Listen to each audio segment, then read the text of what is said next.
Dans cette vidéo, on va voir comment on peut créer des matériaux avec Unity. Les matériaux, c'est quoi? Donc, les matériaux, c'est un mélange d'une texture. Donc, la texture, on va voir ça comme étant l'image. Puis le matériau, c'est l'enveloppe. Donc, c'est le rendu d'une texture. Donc, c'est deux termes qui vont être différents. Le matériau peut comprendre plusieurs textures, puis la texture, c'est plus comme une image. Un matériau va être séparé en plusieurs couches différentes. Donc, dépendamment des logiciels de 3D ou Unity ou Unreal, ils vont l'appeler ça différemment. Mais si je m'en viens ici, je vais me créer un matériau. On va aller dans Unity.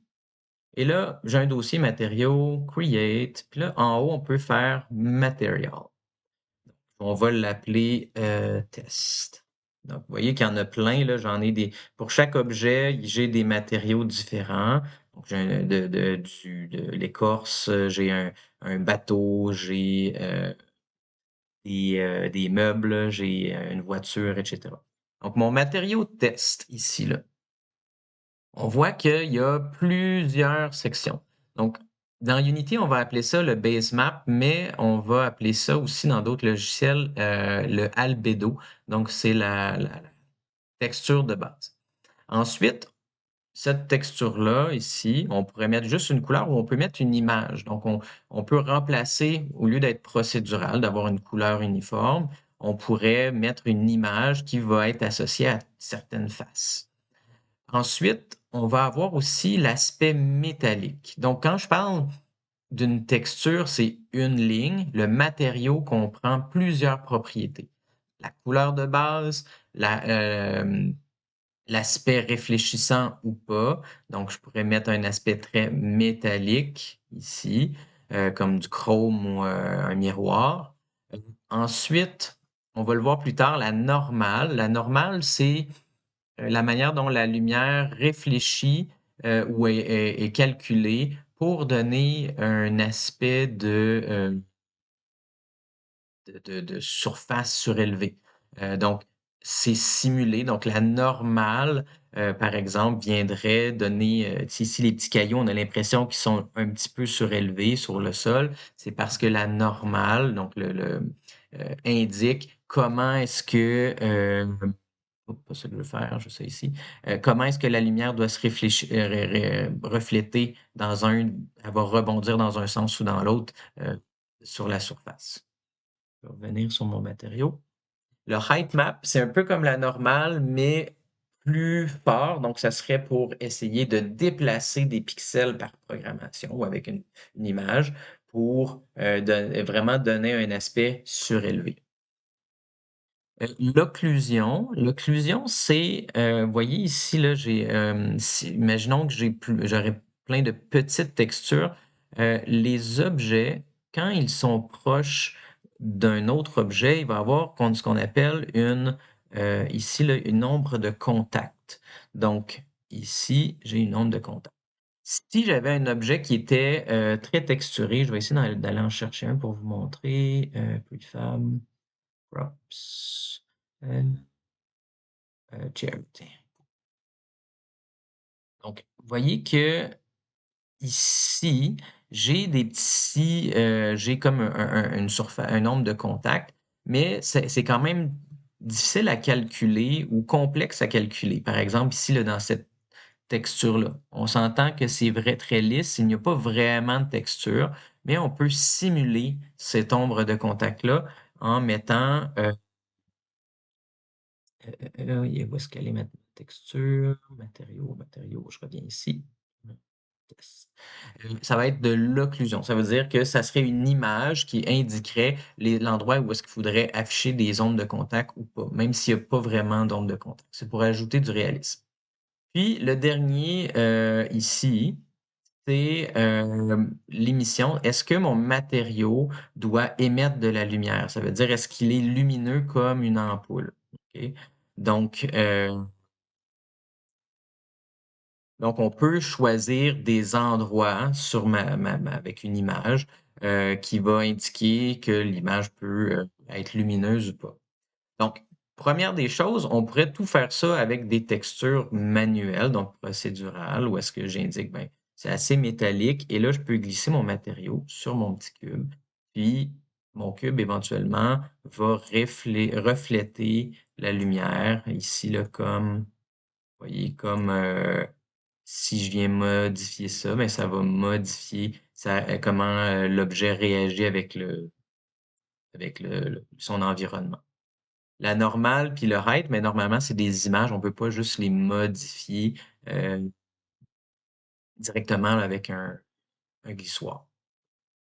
Vous pouvez faire des matériaux simples, mais vous pouvez aussi aller sur des sites qui proposent déjà des textures, des textures et des matériaux, évidemment, qu'on va configurer.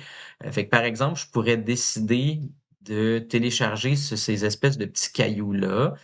Donc, Ambient CG, ça en fait partie, mais il y en a plein, là, il y en a plein d'autres. Donc, au début, je vous invite à pas télécharger les plus hautes. Ça va dépendre. Prenez, si c'est des petits objets, vous n'avez pas besoin d'aller chercher quelque chose de très grand. Si c'est pour le terrain, par exemple, peut-être aller chercher du 2K ou du 4K, puis voir si jamais ça a euh, l'image est trop pixelisée ou aller choisir plus. Donc là, je viens extraire mon matériau, mes textures en fait, pour être plus utiliser les bons termes. Et à l'intérieur, vous allez voir qu'on a la couleur, qui est l'albédo, la base. On va avoir la normale, l'ambient occlusion, qui va être ici, là, les espèces de petites craques vont être simulées par l'ambient occlusion. On a le roughness, qui est le métallique, puis le displacement, qui est le height. Donc, dépendamment des logiciels, ça se peut que ça soit utilisé différemment. Si vous utilisez Maya ou Blender, les termes sont différents aussi. Donc, qu'est-ce que je vais faire? C'est que je vais prendre ces textures-là, hop, puis je vais aller les glisser dans mon projet Unity. Non, ici, poup. Je vais aller, vous voyez que j'ai fait un dossier de texture. Puis, les matériaux sont dans un autre dossier. Donc, les textures, c'est des images, comme vous pouvez voir ici. Puis, je vais le glisser dedans, tout simplement. Hop, je vais glisser mes images dans mon dossier texture. Puis là, ici, il s'appelle Rock, ça s'en vient. Ici, voilà. La seule chose que je voudrais faire, c'est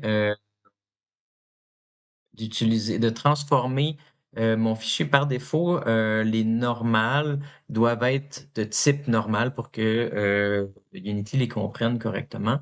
Donc, je vais aller ici, puis au lieu de texture table défaut, je vais le mettre normal map, juste pour qu'il soit compris comme étant une texture.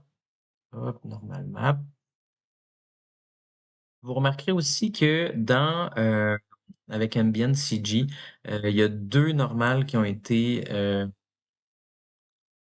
générées.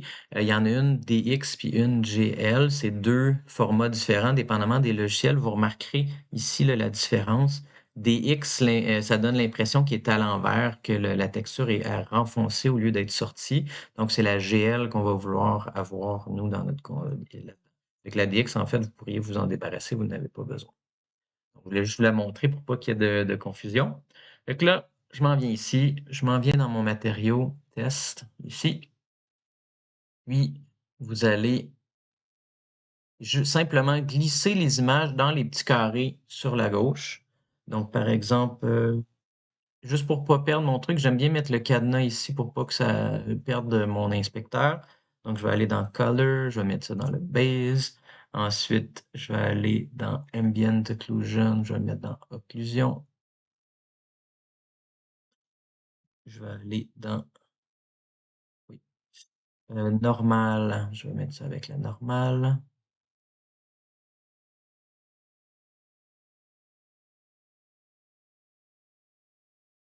Je vais mettre la roughness métallique.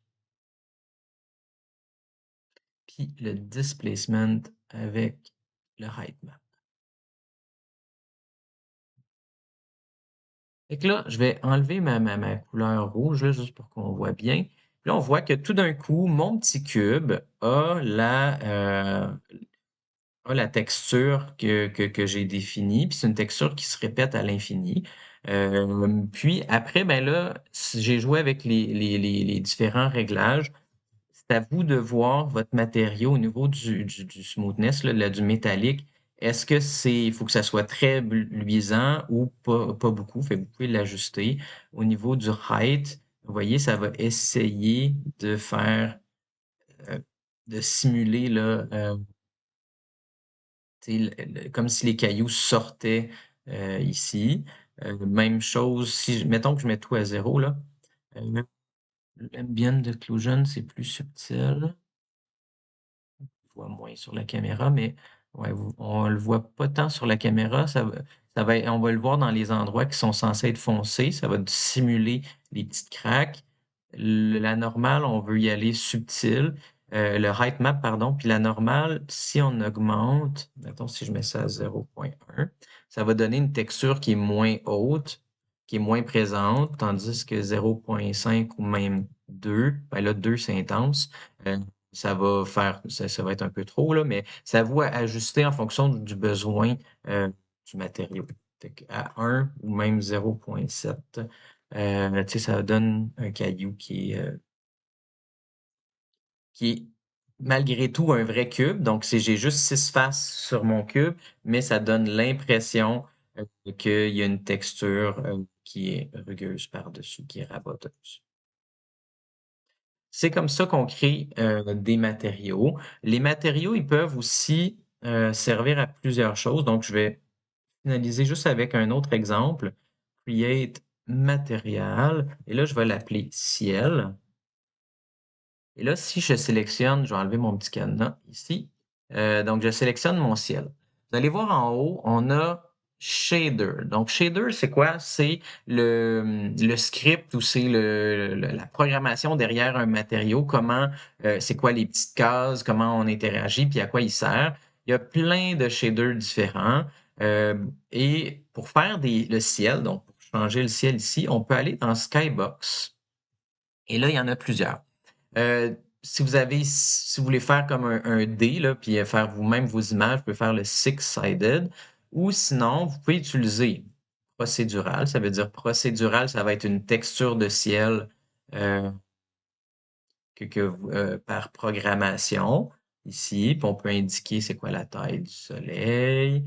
Si on tourne, le soleil est là. Parfait. On peut augmenter la taille du soleil et la manière dont la lumière là, au niveau de converge. Euh, L'épaisseur de l'atmosphère, donc plus il y a d'épaisseur, plus ça va être bleuté, puis l'exposition ou pas, puis la couleur du sol en bas. Donc, si vous voulez un sol qui est plus bleuté, puis là, on a un ciel qui serait différent. Fait que là, je pourrais glisser mon ciel ici. Là, on est dans une autre atmosphère. OK?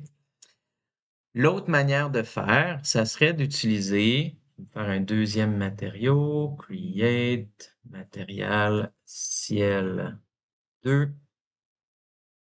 Et là, je vais aller chercher Skybox, Panoramique. Puis là, panoramique, c'est quoi? Ben, on peut aller glisser une image qui s'appelle HDR, qui est High Dynamic Range, dans le même site ici, si je reviens sur la page d'accueil, on a des ciels qui sont en HDR. Fait que par exemple, je sais pas moi, cette image-là. Allez choisir, les télécharger.